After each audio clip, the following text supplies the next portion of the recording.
explain now what you're doing and why you're doing it? Well, we're getting these small holes through the china plate to secure a little china cup on the top and make it into a bird feeder. But to drill these holes in china, you have to have a diamond tip bit. So that's what we're doing. And we can't force it, it has to just steady pressure. It usually goes through in a couple, there's one right now. That was about a minute and a half. And the purpose of the tape was to help the drill bit. Get started.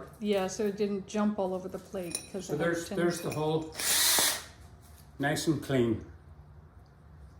And of course you had to put a bit of water on to keep the diamond tip from getting too hot. Also just taking care of all the little residual powder that comes up from the china as it's being dug into. Right.